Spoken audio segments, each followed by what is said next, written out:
मई expiry जब close हुई थी उस टाइम में FIIs का contracts in Nifty index was hardly 28,000. Within few days it reached to 1,35,000 1,40,000 contracts. So the kind of momentum जो होता है, जो काइंड ऑफ जो डेटा पॉइंट्स हम जो देखते हैं वो काफ़ी देखने की ज़रूरत होती है. Again bringing back to here, March के टाइम पे ये जो अर्निंग यील्ड था अराउंड 5.8 था. आपका G-sec yield ratio was very much favourable. इस टाइम में हमने बैलेंस एडवांटेज हमने हमारा एलोकेशन कुछ 64% कर लिया था. आज की तारीख में एलोकेशन इज अराउंड 5.53% के अप्रॉक्स नंबर है. So basically we are managing this fund basis on the various calculations, various this thing, there is no subjectivity here, and उसी के कारण हमारा परफॉर्मेंस भी इसमें अच्छा रहा है. सेकेंड, एक यही इंटरेस्ट रेट और जीसेक यील्ड के बेसिस पे हमने एक दूसरा फंड लॉन्च किया था which was LICMF multi cap fund. This was in September 2022 approx. यहाँ पे भी क्या होता है कि बेसिकली मल्टी कैप में बहुत सिंपल है कि 25 रखना है, रिमेनिंग 25 आपको कैसे करना है वो आप फंड मैनेजर के ऊपर है. लेकिन कई बार क्या होता है, फंड मैनेजर बिकॉज कंपल्शन या बिकॉज दिस थिंग डिसाइड नहीं कर पाते हैं कि 25 जो एक्स्ट्रा है वो आपको मिड कैप में रखना है, वो स्मॉल कैप में रखना है या लार्ज कैप में रखना है. ये जो एक कैलकुलेशन पैरामीटर है जो हम PEG लेके चल रहे हैं, PEG simply basically price PE ratio divide by growth of that stock. तो ये क्या डिफाइन करता है कि लेट्स से कोई स्टॉक का PE है 20 और वो प्रॉफिट ग्रोथ कर रहा है 30%, तो उसका बेसिकली अर्निंग यील्ड रफली अराउंड PEG रेशियो आता है रफली अराउंड 1.3. लेकिन अगर कोई स्टॉक का PE है 20 और आपका ग्रोथ हार्डली 10% है तो PEG बहुत ज़्यादा हो जाता है. So it is the whole point of multi cap is हमको एक्सपेंसिव स्टॉक नहीं लेने हैं, उसके साथ साथ ऐसे स्टॉक भी लेने हैं, क्योंकि क्या होता है कि काफ़ी सेक्टर्स आते हैं. आज आप देखेंगे लगेज इंडस्ट्री है, होटल इंडस्ट्री है, फुटवेयर इंडस्ट्री है, उनका PE हमेशा हाई होता है. नॉर्मली एक टेन्योर ये रहता है कि भाई आप हाई PE स्टॉक लेंगे तो स्टॉक में लॉस होता है, ऐसा नहीं है. We have to see PE as well as growth of the stock also. So इसके लिए हमने PEG फॉर्मूला से डिवाइस किया है. इसमें हम रेंज ले रहे हैं, जैसे आप देखेंगे इंटरेस्ट रेट है यहाँ पे which is also one of the important factor according to us, और वो कनक सर ने प्रूव भी किया है. और इंटरेस्ट और ये CRP है which is country risk premium. तो ये बेसिकली इकोनॉमी, इंटरेस्ट रेट और इक्विटी मार्केट, इन तीनों को लेके हम ये फंड डिवाइस किया था, इसका स्ट्रैटेजी डिज़ाइन किया था, and thankfully also this strategy works well for us and ये परफॉर्मेंस भी अच्छा आ रहा है. So these are the 3 points I wanted to highlight कि ये basically subjectivity को निकाल के अगर आप कितने अच्छे से जो डेटा पॉइंट्स है सिर्फ उनको रीड करके अगर हम एक रैशनल डिसीजन लेते हैं, उसका पोर्टफोलियो पे कितना बेनिफिट होता है वो आप सभी ने आज आपके गेम के माध्यम से, गेम के थ्रू आपने देखा है. एक सेकेंड पॉइंट यहाँ पे मैं मार्केट आउटलुक के बारे में बात करना चाहेंगे कि काफ़ी बार हम जब भी किसी इन्वेस्टर से बात करते हैं, आप किसी भी इन्वेस्टर को मिलेंगे, आज निफ्टी लेवल 19,500 है, historically it's one of the highest, 20,000 was the peak, but ठीक है 19,500 पे सेटल हो रहा है. हमेशा मोस्ट ऑफ दीज इन्वेस्टर्स बोलेंगे सर बहुत पीक पे है, इस टाइम पे इन्वेस्ट करना चाहिए क्या. हमारे पास उसका जवाब होता है, हम आर्टिकुलेट करते हैं पर उसको एक्सप्लेन नहीं कर पाते हैं, उसकी भाषा में एक्सप्लेन नहीं हो पाता है, because we might have a different reasons कि इसमें इन्वेस्ट करना चाहिए, प्रॉफिट ग्रोथ आ रहा है, गवर्नमेंट अच्छा है, पॉलिसीज अच्छी है ऑल. बट अगर इसको हम एक ग्रिड के हिसाब से देखें कि हम हिस्टोरिकल कंपैरेटिव करें, एक तो ये है कि लास्ट 20 महीने में अक्टूबर 21 में भी मार्केट 18,800 लेवल था, दिसंबर 22 में भी मार्केट 18,800 लेवल था और अभी 19,500 है. तो अगर कोई ये बोलता है कि 19,500 पीक पे है, प्लीज लास्ट 2 साल से हम सेम लेवल पे है almost, there is no return. But उसमें क्या चेंज हुआ है, क्या चेंज हुआ है वो हमको इंपॉर्टेंट है, वो हमको एक देखना बहुत ज़्यादा जरूरी है. फर्स्ट एंड फॉरमोस्ट अक्टूबर 21 में P वॉज द 26.8. मतलब अगर आपको याद होगा उस टाइम में कोविड से जस्ट निकले ही थे, मार्केट का वैल्यूएशन बहुत हाई था. हर मीटिंग्स में या हर फंड मैनेजर्स को आपने पूछा होगा कि भाई P इतना हाई है, इन्वेस्ट करना चाहिए कि नहीं, and that to turn out to be right reason for so. Cut to December 22, market का PE वॉज रफली अराउंड 23.6 ट्रेलिंग 19.7 फॉरवर्ड. आज की तारीख में सेम मार्केट लेवल है रफली around 19,500, PE is 19.5, trailing 12 month PE is 22.8. Which means during this period market भले कहीं नहीं गया हो लेकिन अर्निंग ग्रोथ अच्छी खासी हुई है. There is a good earning growth in across the system, across the companies. Second point अगर हम हाईलाइट करें, उस टाइम में अगर 2021 में एवरी डिस्कशन पॉइंट यही होता था फेड का इंटरेस्ट रेट कितना बढ़ेगा, कितना बढ़ाएगा, कितना करेगा. आज 0 था, उस टाइम में ऑलमोस्ट 0 था, वहां से 4% कर दिया उसने, ऑलमोस्ट 0 to 4% इंक्रीज. और हमेशा टॉकिंग पॉइंट ये होता था कि फेड इंटरेस्ट रेट इंक्रीज करेगा तो क्या होने वाला है, हमारा क्या कैसे होगा. तो that was a point of concern at that point of time. Cut to December 22, RBI और कितना इंक्रीज करेगा. आरबीआई ने इंक्रीज किया बट आरबीआई और कितना इंक्रीज किया. लेकिन आज की तारीख में हम इंटरेस्ट रेट की बात कर रहे हैं, हमारे पास में यील्ड है 7.15, लेकिन हम ये बात कर रहे हैं कि यील्ड आरबीआई इंटरेस्ट रेट कम कब करने वाला है. या तो वो हो सकता है अक्टूबर में हो, जैन में हो, दिसंबर में हो, कभी हो, बट एक सर्टेनिटी है कि रेट कट होने वाले हैं. So that is also a positive for market. मतलब अगर आप तीनों टाइम पीरियड को लेंगे तो मार्केट का लेवल सेम है, लेकिन सिचुएशन मार्केट के फेवर में आ गई है. सेम एफआई का देखेंगे, एफआई उस टाइम 2021 में एफआई आउटफ्लो बहुत था, अभी एटलीस्ट आउटफ्लो नहीं है, स्टेबल है, और लास्ट 2 महीने में अच्छा पॉजिटिव फ्लो भी आया. So all these points out कि भाई आप don't look at index in an isolation number, please look everything on various parameters. एक मूवी आई थी, हॉलीवुड मूवी थी वेंटेज पॉइंट, उसमें 8 अलग अलग तरीके से यूएस प्रेसिडेंट का असैसिनेशन कैसे होता है उसका अलग अलग 8 कैमरा से व्यू दिखाया हुआ है. So there are all that movie submission is, आप एक पॉइंट को सिर्फ एक नजरिए से मत देखिए, 8 डिफरेंट तरीके से नजरिए से देखिए कि क्या हो रहा है, क्या सिचुएशन पे हो रहा है, और वो सारे डेटा पॉइंट्स आप देखिए और उसके बाद में डिसीजन लीजिए. And this is one of that vantage point slide I just want to share कि मार्केट 19,500 है, एक्सपेंसिव है, ये बोलना सही नहीं है. आप उसके पीछे का यील्ड देखिए, उसके पीछे का अर्निंग ग्रोथ देखिए, उसके पीछे के वेरियस फैक्टर्स देखिए. सेकंड, काफी पॉइंट रेज हो रहे हैं इंडिया के, इंडियन इकोनॉमी कैसा कर रहा है, मॉनसून कैसा रहेगा, इन्फ्लेशन हाई है, गवर्नमेंट कैसे रहेगी, 2024 में इलेक्शन है, and all sort of front. But I just want to tell you one thing, all Indian economy में अगर 2 चीज मेन देखनी चाहिए थी. एक तो है कि गवर्नमेंट का टैक्स कलेक्शन कैसा हो रहा है. गवर्नमेंट का टैक्स कलेक्शन कभी होता है जब भी कोई, या तो कोई अर्न करता है या कोई सेल्स होती है किसी की विच इज एक्चुअल सेल्स, तो ही टैक्स अराइज होता है. आप देखेंगे जीएसटी कलेक्शन 1.65 लाख करोड़ है, which is one of the highest in recent past. It simply means there is an activity, economic activity happening.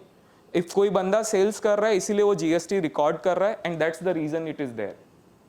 Last festive time में, अक्टूबर नवंबर के टाइम में, ये GST collection was 1.5 lakh crore.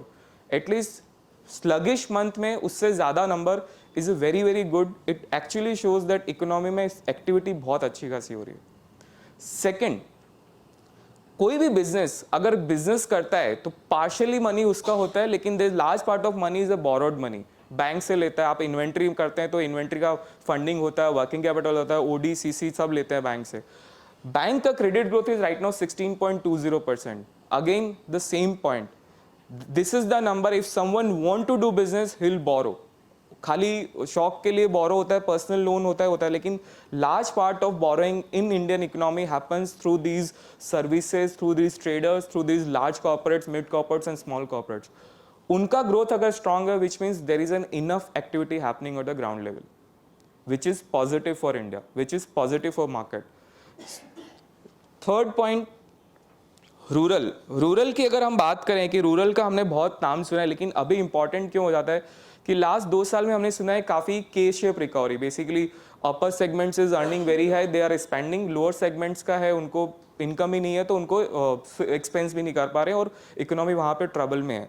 लेकिन अगर रूरल वेज ग्रोथ देखें, rural wage growth is positive 7.4%, which is very good number. And इस रूरल वेज ग्रोथ में ऑन टॉप ऑफ इट आप मिल्क के प्राइसेस देखिए, दाल के प्राइसेस देखिए, मिलेट्स पे जो फोकस है उसका प्राइस देखिए. All these things are positive wealth creator for rural economy, and this is positive for India consumption because 55% of population, more than 55% are in rural economy. अगर रूरल इकोनॉमी अच्छा होगा, positive consumption होगा, and is positive for companies, corporates, उनकी profitability and in turn our markets. Also, MSP rise is also there. This time it is around 7.8% increase, which is again one of the highest. So that is also positive for rural economy, rural agriculture growth. So things are looking good. Coming to normally हम बोलते हैं कि market में क्या लग रहा है, market में क्या अच्छा था, मार्केट कितना जाएगा. एक सिंपल पॉइंट है, market is a function of earning growth. अगर कॉर्पोरेट्स में अर्निंग आएगी, आपका इंडेक्स कंपनीज में अर्निंग आएगी, तो मार्केट का परफॉर्मेंस आएगा. ये आप कंपोजिशन देख रहे हैं, ये बेसिकली निफ्टी इंडेक्स का सेक्टर क्लासिफिकेशन है. आप देखेंगे फाइनेंशियल सर्विसेज 37% है, ऑयल एंड गैस रफली अराउंड 13%, सॉरी IT 13% है, ऑयल एंड गैस रफली अराउंड 12% है. ये मैं एक सेगमेंट इसके लिए दे रहा हूँ बिकॉज ये स्लाइड इससे रिलेटेड है. अब ये सेगमेंट में देखेंगे कि financials are expected to deliver 16% profit CAGR in 2025. Same goes with IT 14%. Same goes with oil and gas, which is flattish 7%. But आप insurance segment देखिए 8%, consumer staples, construction materials 16%. So all these sectors are expected to at least deliver higher than nominal GDP return, which is nominal GDP in our case assumption is 10.5%. तो अगर 10.5 nominal GDP से आपका अगर earning growth ज़्यादा है, which means market should reflect this performance in terms of the pricing thing. ये हमने historically देखा है कि market trend to deliver what is the return in the I mean market returns are a function of profitability. Profitability अच्छा होता है, market का return अच्छा खासा आता है. तो उसका एक एग्जाम्पल यहाँ पे है. This is the last 10-year EPS history for Nifty index. आप देखेंगे FY 14 to 17 EPS CAGR was only 1.1%, but उसके सामने निफ्टी TRI का इंडेक्स रिटर्न है 7.4%. सेकेंड में again period FY 18 to 21 Nifty EPS CAGR is 2.8%, but index return is 14.5%. तो यहाँ पे एक जो मैं बात कर रहा हूँ कि क्यों डिफरेंट है, हायर रिटर्न क्यों, एक क्वेश्चन हमेशा राइज होता है. इसका मेन पॉइंट है सर, देखिए लास्ट 10 years में interest rate in India is come down from 8.8 to 6%. अभी 7.22 है, बट FY 21 एंड में रफली अराउंड 6.2% चले गए थे. जब भी इंटरेस्ट रेट नीचे जाता है, जो हमने बैफ के मॉडल में भी आपको बताया कि जब भी इंटरेस्ट रेट जाता है वैल्यूएशन एक्सपैंड होता है. हमने लास्ट 10 साल में देखा है हिस्टोरिकल पी एक्सपेंशन सबसे ज़्यादा ये लास्ट 10 years में हुआ है, बिकॉज उसका इंटरेस्ट रेट 250 बेसिस पॉइंट कम हुआ है. आगे जाके इंटरेस्ट रेट कितना कम होगा, 7.22 का 6.2 होगा या 8.2 होगा, that's a different game. Given the current scenario it looks like interest rate कम ही होने वाला. We are also talking about कि RBI का रेट कम इंक्रीज होगा, आई मीन कम डिक्रीज होगा, जैन में होगा, अक्टूबर में होगा. तो रेट अगर इटे आते हैं और प्लस अगर आपका EPS कैगर जो 14% हिस्टोरिकली एटलीस्ट लास्ट 10 साल में तो नहीं दिखा था, अगर वो होता है तो मार्केट का return trajectory could be very very good. And this could be a very good time for our investors to make money. So that's the point I wanted to sum here. एक और point मैं highlight करूंगा कि हम 5 trillion economy की बात करते हैं इंडिया में और 10 ट्रिलियन होगा by 2030 and so forth beyond. उसमें दो सेगमेंट्स, 10 ट्रिलियन इकोनॉमी, आज की तारीख में 1.5 बिलियन लोग कस्टमर, एंड थर्ड हमारा जो एक इंडियन जुडिशियल सिस्टम के हिसाब से मैं बात करूँगा कि इन्फोर्समेंट ऑफ लॉ का जो होता है, कॉन्ट्रैक्ट का जो इन्फोर्समेंट होता है, कोई FDI आपने सुना होगा, टेस्ला आ रही है या फिर कोई और कंपनीज आ रहे हैं इंडिया में इन्वेस्ट कर रहे हैं, बिकॉज वो एक कॉन्ट्रैक्ट करते हैं अपने सप्लायर्स के साथ में. आपने सुना होगा कि हमारे चाइना में क्या हुआ कि काफ़ी सप्लायर्स, काफ़ी जो फॉरेन इन्वेस्टर आए थे, उनके राइट्स जो भी थे वो कैंसिल आउट हो गए थे. एटलीस्ट इंडिया में वो कैंसिल आउट नहीं होने वाले, एटलीस्ट ये आज की तारीख पे लग रहा है. So these are very positive कि लोग इंडिया में आके इन्वेस्ट कर रहे हैं, इंडिया में बना रहे हैं और इंडियन कंज्यूमर्स उस कंज्यूम कर रहे हैं, because there are 1.5 billion people और वो आगे जाके 2% की रेट से बढ़ते हैं, तो there is a good market available. तो कंजम्पशन और मैन्युफैक्चरिंग ये दो सेक्टर बहुत अच्छे लग रहे हैं एटलीस्ट इंडिया के हिसाब से. मैन्युफैक्चरिंग का ऑब्वियसली कैपेसिटी अच्छी खासी है इंडिया में, यूटिलाइजेशन बहुत अच्छा है, तो there is a room to build up capacity. Corporates के पास बैलेंस शीट बहुत स्ट्रांग है. आपने काफ़ी डेटा पॉइंट्स देखे होंगे कि every corporate want to invest, increase their capacity, increase their production. कोई चाइना +1 की बात कर रहा है. All these points are okay, but वो कभी पॉसिबल है कि जब आपके पास बैलेंस शीट में पैसा हो और आपकी स्ट्रेंथ हो. Right now, corporate debt to GDP is very low. Plus, most of these corporate profitability is highest in decadal numbers. Cash flow अच्छा खासा है. They have ability to invest, and if these guys invest, they will create manufacturing capacities which can not only support India but also their export market. And this is the reason also कि आप last 3 साल में देखेंगे export has grown from 200 billion engineering goods and all, मतलब x of oil exports की बात करें तो 200 बिलियन से 400 बिलियन डॉलर नंबर हुआ है एक्सपोर्ट्स का, which is very very good number. Lastly few of the sectors की मैं बात करूंगा कि एक्चुअली क्या होता है कि अगर इकोनॉमी बढ़ती है या हम everything can't be captured in the top companies as such. There are top companies, top sectors ऐसे. There are very very niche segments which has come up. आपने अगर रिसेंट में किसी ने अगर घर लिया है, फैन लिया होगा, तो फैन में एक सेगमेंट चालू है BLDC fan, right? BLDC fan is very different from an earlier fan. BLDC fan में इलेक्ट्रॉनिक कंपोनेंट जाता है. That electronic component which is a motherboard kind of structure is also a component. पर fan 200 रुपये का आता है.